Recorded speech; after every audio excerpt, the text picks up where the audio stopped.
Hey Pokemon Masters, PokeAtmos here. So yesterday I released a video on 10 things that I hope they change for Brilliant Diamond Shining Pearl, and the day I was planning on releasing that video yesterday, there was a trailer for Brilliant Diamond Shining Pearl. Luckily, none of the topics that I covered even got mentioned in this trailer. Luckily in that the video is still relevant, unluckily in that it doesn't look like those changes are happening. Fingers crossed, and I've been enjoying your comments on a lot of the videos, but of course the big feature that I didn't even mention in the video were HMs returning, not returning what I'd like to see. And yesterday we got exact confirmation of how HMs will work in Brilliant Diamond Shining Pearl, and they weren't very clear in the trailer. This is gonna be like a super short video. I got 2 or 3 of these coming out today, tomorrow. I'm just kind of like, I got a lot of mini thoughts, some about Legends Arceus, some about Diamond and Pearl. They're very separate topics, so I'm going to separate them into different videos. But yeah, the next couple days might see quite a few uploads. Good for you, because it's an extra video that you can leave a comment on, and for every comment on every video from you, that's an entry for a chance to win a copy of Legends Arceus when it comes out. I'm giving away 3 copies worldwide. Anyway, it's going to be such a short video, I'm not even going to play the intro.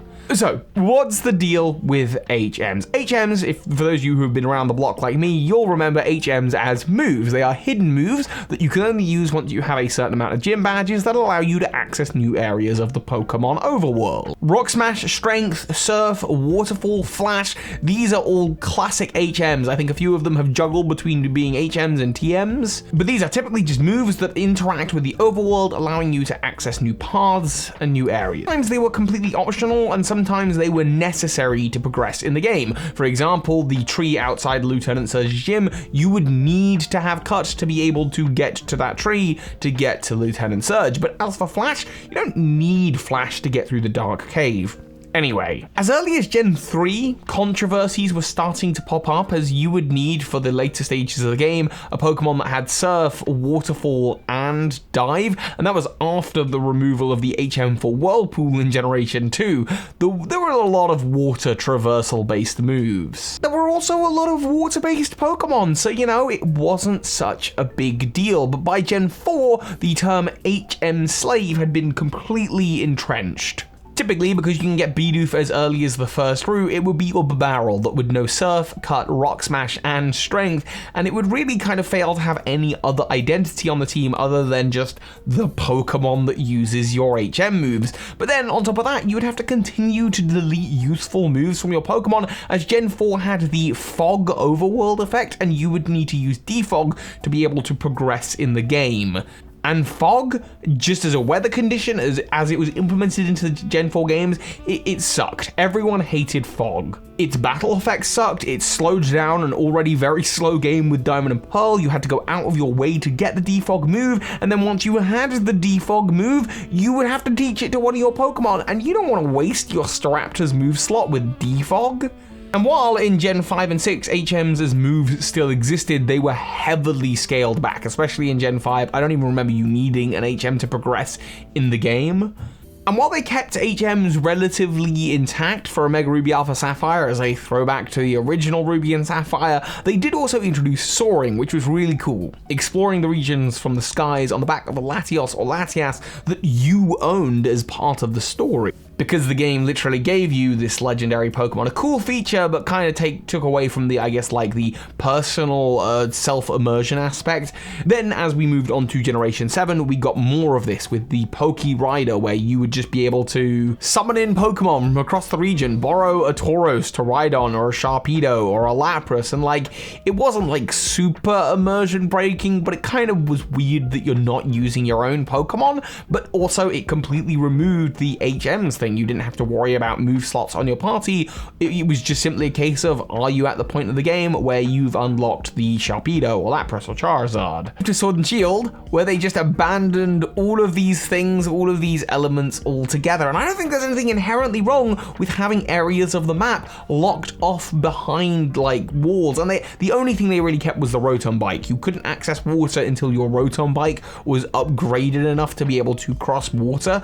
And I think it's a real shame, because it's people like exploration in Pokemon, and like blocking off areas using the environment and using the Pokemon that journey with you to deal with these environmental challenges is a lot of fun. It's just a shame that it was so clunky by the time of Gen 3 and Gen 4.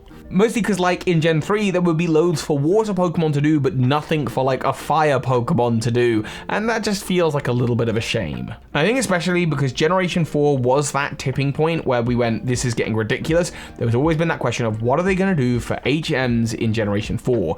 And now we see on the Pokétch there are HMs, but they don't belong to any of your Pokemon. In fact, you have to go to the Pokemon website for extra information on this, but the it is once again much like the Ride pager thing from Sun and Moon, where you summon in a Pokemon and it will deal with the environmental challenge, and I assume you can only unlock those features on the Pokétch once you've beaten a certain amount of gyms. So again, it's like an okay solution. It is just kind of funny though how for several of these we're just seeing Bibarel being used, which is like fine if your only team is a Bibarel, which is a great way to play Sinnoh, but not so much for the whole immersion thing. I've been seeing a bunch of conversation about this on Twitter, and I saw Kai Cyrus said something that like kind of completely reflected and echoed what I thought, which is, why not give each Pokemon across the whole game a different attribute, a different thing, a different element, a different gem, a hidden move that it has access to that is not part of its move pool. Like, yes, there's Surf, the move, the attack that it can use in battle,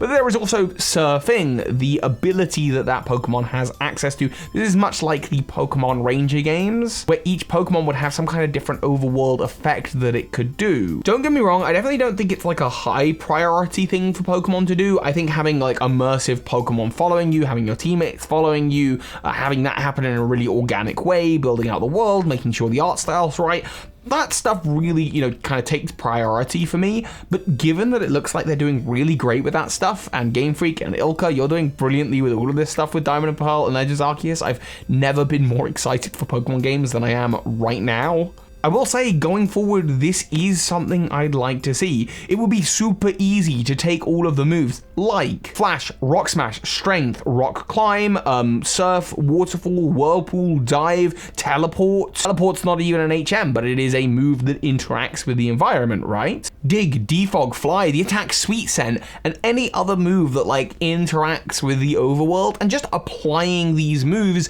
to existing Pokemon. I'd imagine that most Pokemon would have one of those that would fit it really, really well. And this means that going forward, Gen 9, once you've got that gym badge that authorizes you to be able to fly, if any of your Pokemon have access to that ability, then you can use them to fly. They don't need the attack. They don't need to have the attack. They can have the attack fly, but its overworld interacting ability would be the thing. So that's what I'd like to see going forward. But for Brilliant Diamond, Shining Pearl, they haven't returned HMs in the same way. They are still called HMs, but it doesn't work in the same way at all. You do not need to have a Bibarel or a Bidoof on your team to access all of these moves, although you probably should have a Bidoof on your team, at least one. As for the borrowing of wild Pokemon, it's fine. I think it's better than the alternative, which is keeping HMs as they were, but it's not like, I think going forward, I'd love to see Pokemon, like your Pokemon, your team. It's just to help with that sense of immersion, But that is it for now. This video went on for a little bit longer than I thought it would. I've got another short video that I'm hoping to get out today about Legends Arceus, maybe another 2. Honestly, there's lots of little individual topics that I want to talk about and just splurge my thoughts onto the internet. So I hope you're enjoying them. Do let me know yours, of course, in the comments, and if you do leave a comment, you are in with a chance of winning a copy of Legends Arceus when the game comes out. Thank you everyone supporting the channel, especially those of you on Patreon. Thank you. And of course, so hi Pokemon Masters. This is Ash Ketchum. You just watched a video by Birdkeeper Toby. That makes you a Pokemon Master. What in the world? So many of you are supporting me on Patreon right now. Thank you so much to the big Patreons of this month. There's JD Gottlich, Matty Bar, PokeBliss, PokeAtmos, and Michael Hornschuch. Thank you.